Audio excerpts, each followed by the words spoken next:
à toi monseigneur. Alors aujourd'hui, nouvelle vidéo. Donc c'est pas une vidéo qui va concerner le C15F1. Le C15F1 est ici. Donc là, en gros, j'attaque tout ce qui est bardage. Donc je finis de faire tout ce qui est tôle. Je les rift et tout. Donc ça, je vais pas te filmer ça. Parce que c'est pas intéressant une vidéo sur les tôles et les rivets. Du coup, la prochaine vidéo, ça va être sur les triangles. Donc ça, je sais pas quand je vais les faire. On va voir parce que là, on est... pendant 2 mois, là, il n'y a que des courses de côte toutes les semaines. Donc, c'est pour ça que le C15, du coup, il avance pas assez vite. Donc, sinon, cette vidéo-là va concerner des répliques de Cushman. Donc, bien évidemment, c'est des répliques que le chef fabrique lui-même, tu vois. On les fabrique et on les vend. Donc, je vais aller dehors pour te montrer à la lumière. Donc, nous voilà à la lumière. Donc, je sais pas si tu connaissais ce genre de scooter. Pour faire simple, c'est les tout premiers scooters qui ont existé. C'était fait pendant la guerre. Donc les scooters étaient parachutés par les avions. Tu vois, ils mettaient les parachutes ici et ici sur les anneaux. Et ils les livraient et ils les balançaient des avions. Et comme ça, après, ils retombaient au sol. Et les soldats pouvaient les prendre pour se déplacer d'un point A à un point Z. Donc il y a aussi, ils mettaient la petite remorque. Donc là, j'en ai pas sous la main. Donc je te mets quelques photos. Une est en construction et est finie de construire. J'en attelle une au Cushman et puis je te fais un petit tour avec pour que je te montre. Donc c'est des répliques. Toutes les cotes ont été prises sur un véritable Cushman. Donc les premiers ont été faits vraiment sur photo. Donc le chef il prenait des photos, il mesurait les photos quoi. Et du coup ça faisait des Cushman plus ou moins dans les cotes quoi, mais au centimètre près quasiment. Tandis que maintenant ils sont au millimètre près, du fait qu'ils ont été mesurés sur un vrai Cushman. Beaucoup de choses ont évolué. Et donc sur les premiers Cushman tu n'avais pas ça. Donc sur les véritables premiers Cushman tu n'avais pas ça. Et en fait quand ils étaient parachutés, à l'atterrissage ils pliaient, les châssis pliaient. Donc tout ça pliait. Donc ils ont été rajouter ça, ce plat là, qui reprend sur toute la longueur du Cushman. Comme ça en cas d'atterrissage ça renforçait pas mal. Donc la particularité de ces Cushman là, c'est que un moteur d'origine déjà c'est introuvable et c'est un 2 temps et tout, donc tu arrives à en trouver en Amérique mais ça reste assez cher. Donc là c'est des 125 Dirt, tu vois, des moteurs très sympas à trouver. Tu commandes le lundi, tu l'as le mercredi, donc faut pas s'embêter quoi. Puis aussi niveau prix, du coup plus le moteur va être moins cher, plus le prix va être abordable pour les clients du coup. Et par contre dessus tu as un carter. Tu as le carter qui ressemble au carter du moteur d'origine du Cushman. Donc un carter ici fabriqué en tôle pour faire comme si c'était un vrai Cushman. Donc ici tu as la transmission, donc transmission par chaîne sur le pignon de Dirt avec une couronne sur la roue arrière. Donc pareil, d'origine c'était pas ce système là, c'était un autre système. Donc le frein d'origine c'était un frein à tambour, mais ici tout simplement, je sais pas si on voit, c'est un petit patin qui appuie sur la roue. Donc ça marche très bien, ça freine assez fort. Donc après selon la pression de ta roue, tu veux que ça freine fort, tu gonfles ou tu dégonfles, mais ça marche quoi. Et c'est aussi une raison pourquoi il a fait ça le chef, du fait que s'il fallait commencer à refaire un frein à tambour, t'imagines le boulot, ça aurait été beaucoup plus d'heures de boulot et le prix forcément il aurait été plus cher. Donc ici sur les originaux tu avais le réservoir. Donc là c'est pas, donc là tout ça n'est pas un réservoir, tu as un petit réservoir de dirt en plastique à l'intérieur de ça sert à cacher, mais pour faire un identique. Donc ça c'est des selles, donc ça doit être des selles Indian comme ils avaient dans le temps, c'est quasiment les mêmes hein. On a plusieurs modèles et tout. Donc là sur ce que je t'ai pas dit, sur les moteurs d'origine tu avais un embrayage. Donc là sur les originaux tu avais l'embrayage ici et le frein ici. Et tandis que là maintenant le frein est relié aux 2 pédales. Comme ça si tu prends un virage à gauche ou à droite tu peux toujours avoir le pied sur la pédale. Donc ça c'est un... Bon après ça a été fait comme ça, c'est un avantage. Et ici tu as la batterie.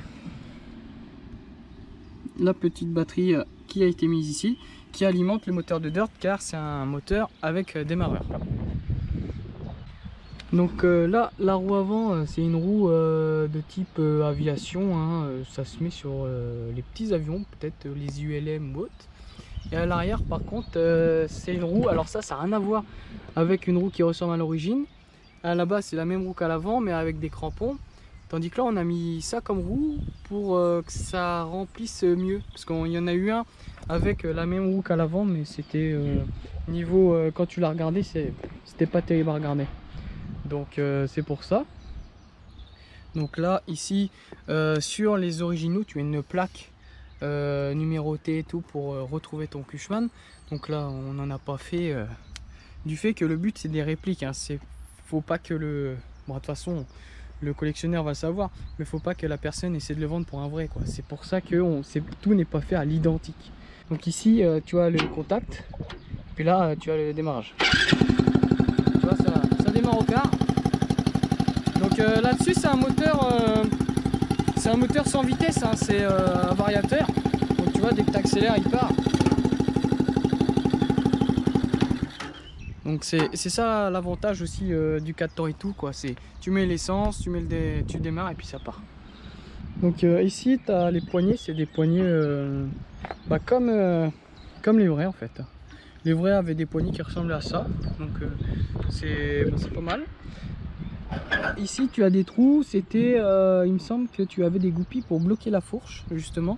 Donc après, bah attends, si tu veux, là je vais te montrer, j'ai un véritable moteur de Cushman avec son carter, avec tout le système de frein et tout, donc je vais te montrer ça. Donc là il y a un autre Cushman en préparation, donc ça à la base c'est un Cushman civil qui est en modification pour repasser en militaire. Donc là tu vois c'est le carter dont je te parlais, ça c'est le vrai carter d'origine et puis ça c'est le vrai moteur d'origine. Donc là tu as le pignon qui sert à aller à la couronne à l'arrière. Et de l'autre côté, tu as la couronne qui va directement sur le moteur d'origine. Bon, bah si tu as des questions sur ce Cushman là, ou bah, sur l'autre, hein, il y en a plusieurs, il y en a eu plusieurs faits, il y en a eu plus de 25 de faits, il me semble. Donc si tu as des questions, si tu veux un renseignement, si tu veux en acheter un, n'hésite pas à nous contacter. Tu laisses un commentaire si tu es intéressé, ou soit tu vas sur Instagram et t'envoies un message. Donc tu vois c'est une réplique de très bonne qualité, vraiment fidèle au vrai, quoi, à part forcément le moteur et autres. Mais après si tu as un vrai moteur et que tu veux le mettre dans une réplique comme ça, il n'y a aucun problème, hein. Je sais qu'on a déjà eu un vrai Cushman et on y a changé le moteur d'origine pour un moteur de dirt comme ça. Donc voilà, bon, les puristes là ils sont en sueur, mais c'est parce que la personne était âgée et voulait un truc assez simple, voulait un démarreur. Parce qu'à l'origine, sur le moteur d'origine, tu as un cric qui se met ici, et quand c'est une pédale, et quand tu appuies sur la pédale, ça démarre ton moteur. Tandis que là c'est moteur démarreur. Pour la personne qui veut pas s'embêter, c'est simple. Et puis sur un moteur de dirt, ça reste très fiable niveau entretien et tout, c'est vraiment top. Donc maintenant je vais aller faire un petit tour sur la route pour te montrer. Ouais, je t'ai pas précisé, t'as pas de frein à l'avant. Après si un jour il y a quelqu'un qui en veut un avec un frein à l'avant, il n'y a pas de problème, il lui en fera un frein à l'avant, donc ça sera en supplément du fait qu'il faudra recréer un outillage et tout, mais il n'y a pas de problème. Mais là j'hésite, pourquoi pas, à m'en faire un moi-même, parce que tu sais moi j'ai les plans et tout, je peux en faire un pour jouer, quoi. Et pour mettre sur la remorque pour les courses, tu vois, à la place de la mobilette, ça peut être intéressant, tu vois, tu mets le sponsor dessus, tu le peins en version civile, ça peut être voilà, un truc intéressant à faire. Donc tu as eu des versions civiles de ce genre de scooter là, de Cushman, après la guerre, tu en as eu pas mal, avec 2 roues ou 3 roues. Donc maintenant je vais aller faire un tour avec le Cushman. Donc je prends pas celui-là il est vendu, il s'en va dans quelques heures. Donc je vais éviter de le salir et pourquoi pas de le mettre au tas. On va en prendre un autre. Et puis je te fais un tour, tu vas voir, c'est assez spécial à conduire au début. Enfin, et encore, les premiers d'origine, ils avaient les accélérateurs du mauvais sens. Là, tu accélères comme ça. Les premiers, tu accéléré comme ça. C'était d'origine, le Cushman, il sortait comme ça, avec l'accélérateur comme ça. Donc je sais pas pourquoi. Et du coup, tu vois, c'est assez... Donc ça, c'est bizarre. Le machin, du fait que tu as les roues assez larges devant, et bah il reste debout tout seul quoi. Donc tu vois, l'avant c'est tout simple, hein. C'est un tube cintré. Voilà, après le but à l'époque de la guerre, c'était vraiment de faire un scooter pour emmener derrière. Tu avais la remorque avec les gros calibres pour emmener les calibres de A à Z ou voilà, pour se déplacer. Et tu as aussi eu les well bike. Je te mets une vidéo et des photos. On en a fait un aussi. Donc ça, c'était les petites motos anglaises qui étaient sur les aéroports, qui servaient à se balader en gros. C'était l'équivalent des trottinettes électriques actuelles. Hop. Alors tu vois, après c'est comme sur une moto normale ou autre. Tu mets l'essence, tu mets le contact, hop, ensuite tu appuies sur le bouton, le marocard, allez la béquille.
Bon bah voilà, je vais te laisser sur ces images. J'espère que ça t'aura plu, que je te présente ça. Un petit Cushman réplica. Donc si ouais, jamais t'en veux un, n'hésite pas, tu nous contactes. On t'en fait un, il n'y a pas de problème. Donc voilà, donc celui-là, il n'y a plus qu'à une peinture à faire, les identifications selon la demande du client, les poignées et puis il part. Hein. Il va partir d'ici quelques jours. Donc bon bah allez, moi je te dis à plus tard. Si jamais tu veux d'autres vidéos de ce format là, ou que c'est que je te teste des voitures, des mobylettes, des conneries comme ça, bah y a pas de problème, tu me le dis. Bon allez, à plus tard.